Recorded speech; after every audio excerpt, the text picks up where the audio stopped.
Okay everybody, welcome, and finally I'm gonna be releasing the closer look for the Tuskar or Tusk only in Dota 2. I have a reason for to release it on Friday, because I want to play the hero first and then make the closer look. And the reason was because I wanted to see how people will be playing, not necessarily how I will be playing with the Tuskar, because the gameplay is kind of a similar to Dota 1. Like, you cannot really improve it by anything, it's just Tuskar, it does what it does. And I just wanted to see how people will be reacting and working with me as a Tuskar. I have to say it failed horribly from the perspective of other players, because this hero is a simple combo hero from the beginning, okay? You are not necessarily good as a support, you are not necessarily good as a mid, nor like a solo, nor like a carry that you are farming, because you don't really get any items that you want. You kind of go around some items. Some items are very useful for you, absolutely. If you can get some insane damage, you will be doing insane damage, but overall they are better choices for every single other role, and many choices, okay, that are better than you on support, as I told you, on almost every single position. I would say he's good roamer. If you can actually pull it off with somebody from your team, it's a decent thing. Now, the combo aspect is to get one stun for the lane. That is it, okay? You don't need to get anything else than one stun for the lane. So for example, it can be Centaur, it can be Sand King, it can be anything like that, even just Skeleton King, it's fine. But I was playing Dota and there were people just picking intelligent supports to my lane, which is kind of a... the hero actually loses like 50% of his dominance on lane. He's not dominating anymore, he's just there with some range intelligent support. So I would highly recommend to get very much some stun on the lane. It's easy, it's very easy to pull off, and it will give you kills. I think that's one thing that Tusk kind of needs, because on a farm is just... he's not really making items that will improve him as a hero that further. Okay, sorry, that soon. You will build better boots, but better boots are not really making this hero, okay? The combo is still gonna be same, so you much more want to get compilation of kills or assists with your allies, because then you can get the money, you can get the levels equally, and that's gonna be probably the best thing. Now, why is the combo so good? So let's go through the skills and you will immediately understand why the combo is the main thing for the Tuskar on the lane. It's not the farming, it's not supporting, it's the combo that definitely wins you a lane. So we will start with the first thing, that is initiation, and probably the main thing in the beginning is the snowball. And let's go through the statistics. So snowball, it's gonna be created like this. Tuskar becomes the snowball and he travels to the enemy, chasing him in that snowball. The movement speed of the snowball is 150%, I think, of this number. So much more higher number, like for 17 for example, from 360, is gonna mean faster snowball. Faster movement speed of the snowball. And the snowball duration, okay, that you'll be traveling in will be 3 seconds. So an on hit of anything, so it can be just a line right here, and if I'm targeting the last guy, I'm still hitting with the snowball the other guy. So, and there's a mini stun. It's a stun, but it's like 1 second, so it's almost like a mini stun. It's hitting, as you can see, all of them with a stun, and that's great. For many reasons, of course, if there's a channeling, so if there's a black hole, for example, I can cancel it because I'm not affected by the spell in that snowball. Or if I see a black hole here and I want to target this guy, I can still do it. I can still go through the guy and still stun him, still cancel the black hole, so that's a good thing. Now, of course, there's a little bit of damage, but as you can see, it's almost as good on level 1. It has same attributes. The damage is kind of like whatever. After reduction, it's not gonna be that much. So it's almost as good as on level 1 as it is on level 4. So this is your combo for the lane. Like the game almost tells you this is for the lane. Use it properly with somebody. Use the combo, because if not, it's kind of wasted. It's kind of wasted just to initiate on your own and do very mediocre damage. It's a combo initiator with somebody. Now, of course, if in the duration the target can escape, because in the beginning you don't have that much movement speed. If it escapes, there's no stun, of course. You're just chasing him after 3 seconds as a normal Tuskar. So you have to be careful about that, because you cannot cancel the snowball effect. So if there's a bait like, oh, come for me, and you're like, oh, bitch, I get you, and there's a whole team right here, you know, you're gonna get caught, and you cannot cancel it, so it's not that good. Maybe you have to like think a little bit about if to go or not. Now, the worst thing is if there's a trap like this. Alright, let's just think about this. You're snowballing and there's like, hey, he's going for her, okay. That'd be bad, okay? That'd be really bad for you if you actually did that as a Tuskar, so you have to be really careful. It can fuck your team up. Previously, which is very interesting, the snowball, the movement speed was affected by the amount of people you were taking, so if you took whole team, it was flying almost instantly. Right now, as I said, it's based on the movement speed.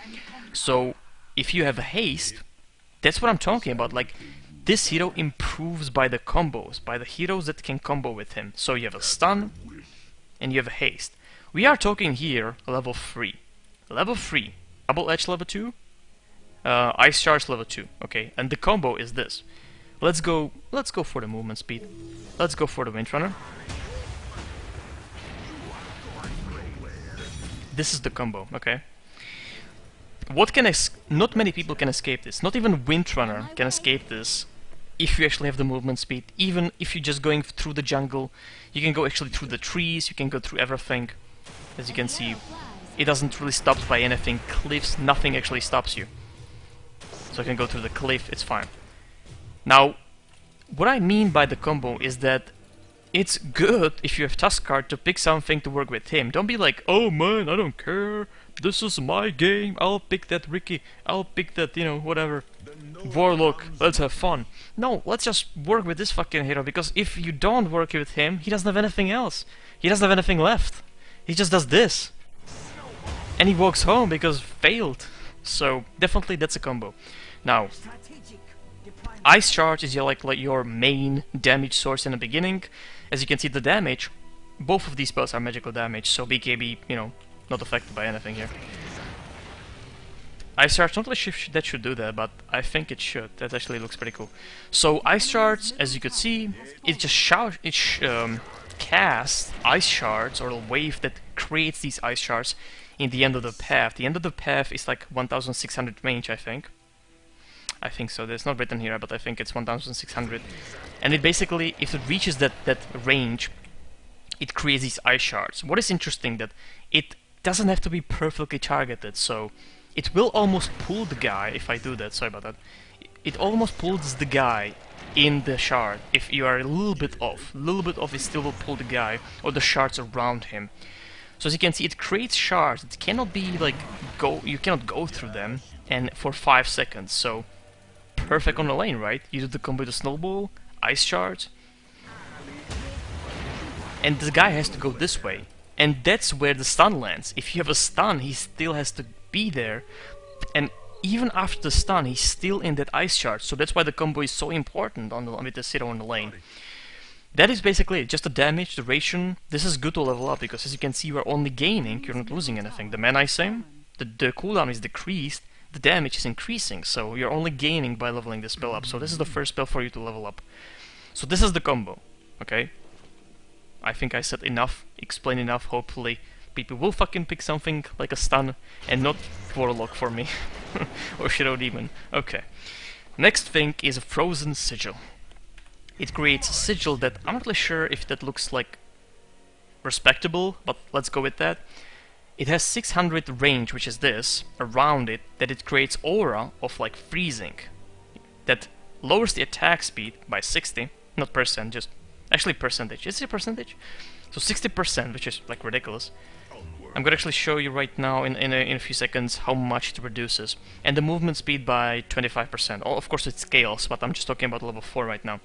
Usually you won't have these two things leveled up, even though I wouldn't actually be against leveling this up. Maybe keeping this one, leveling this up, like, it's fine. It's actually very useful in the beginning, because the attack speed, let's actually try it right now. Of course he's just punching me because he lost a sword and a head. Okay, let's create this. That's a big difference. Right now the attack speed is 142, and the sigil goes away. 202, that's a really big difference. And of course it's an area effect, so you know, it's fairly useful ability, and not many people are actually targeting this first. It's like, okay, let's target the heroes and then let's do something useful. So, alright. So, this is great in team fights, of course. Of course, again, it's affecting only units that are not magic immune. So, if you have the Sigil and he has BKB, it's of course not doing anything for you. Alright. One more thing about the ice shards, as you could see, you can actually use it as a farm option. It doesn't stop by creeps or the neutral creeps, sorry, these lane creeps. It travels through them doing the damage only. It just stops by the hero. Alright. So that is the Frozen Sigil, pretty simple ability. You have to control it, or what many people do, including myself sometimes, because we are lazy obviously, you just put it on on a follow, like it just does this, like it's fine. He just walks and it like, oh, he's microing that. Sure I am, bro. So that's it for Frozen Sigil, no need to micro that. Now the ulti, very interesting ability, definitely additional ability to the combo, but you should have some already success without this on the lane. But the Walrus Punch, what it does for 10 seconds, it gives you buff, like this. He's ready to punch somebody, and he does. It actually tells you Polar Punch. I think it should say Walrus Punch. Maybe like level 1 says Walrus Punch, I'm not really sure. But it will throw the guy in the air, okay, each time you hit, or sorry, it's one hit, it's one hit only, and that one hit will be always critical, okay, from your damage. So of course, it would be nice to get more damage items, but as a Tuskar, you are mostly not gonna get there, you're not mostly gonna get to those items, so it's mostly as a combo, like a finisher. You punch the guy, he flies in the air, the movement speed is reduced by 40%, so that's nice ability, that it's harder to run, plus he's running with the ice charge, so it's much more harder to run right now from the ice charge, as you can see.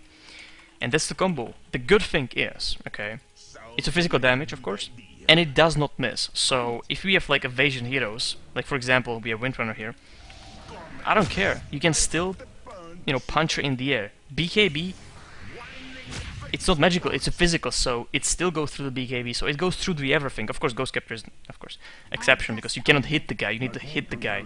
You can hit evasion, you can hit BKB, so it goes through the air, it's slowed. Even in the BKB, it has to be. There we go, there's a slow into the BKB, so it's a very useful ability. You know, some people were not really in Dota 1 thinking about that. For example, if Nyx went in rage, they were like, oh, that's it, we are done. But no, you are not, you can actually use the Walrus Punch. And that is it. The slow duration is 4 seconds.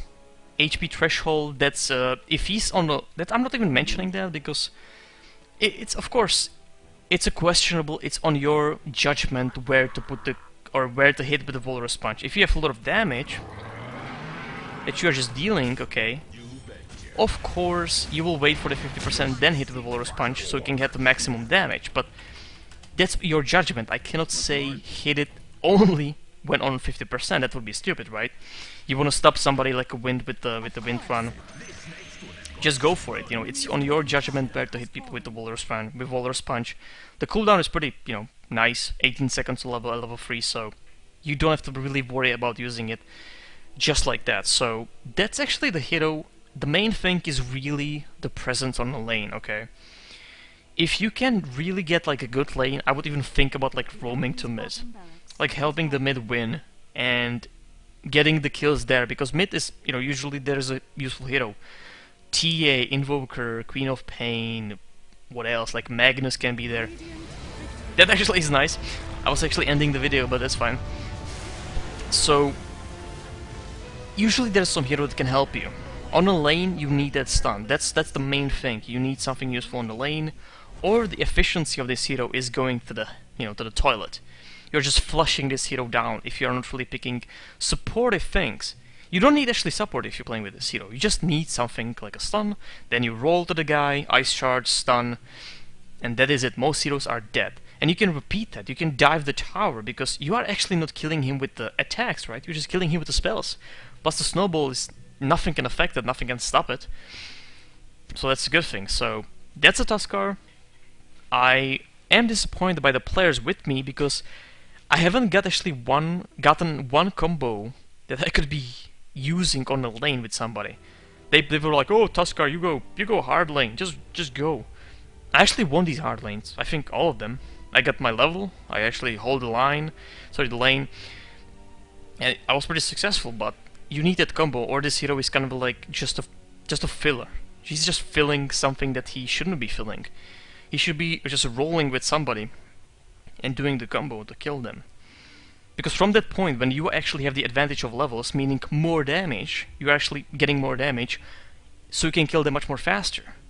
You can just kill them with the combo. Like, you don't even need to hit them later on. So, that is it. Thanks for watching. This game ended, as you can see. So, as the closer look, I might do just additional thing. I might do like a next thing about the new heroes that I'm gonna do like day one impression, because a lot of games I'm not recording, a lot of games I'm just playing with the new hero, and I kind of want to tell you what this hero is good about, or what is good about this hero, how I played him that day, how how I was successful, or where I was successful, like on a support or what lane, just roaming was most successful, what items were most successful, and what I was doing with the hero. I think like in just not commentating games, but doing commentary and putting like some footage from those games, a little bit like 10 minutes, maybe 15 minutes of like a video, that would be pretty nice. So that is it. Thanks for watching. I'll be actually playing for the video on Saturday. I played just today just to get the idea what people will be doing with relation to the Tuskar, and maybe they just need to learn. So I'll give them time. Tomorrow I'll be playing. That's why I'm actually going to record tomorrow, because I'm going to try to actually explain some before the game actually, that we should get some combos. But that's it. Thanks for watching, and that was a Tusk or Tuskar or Ymir, one of those.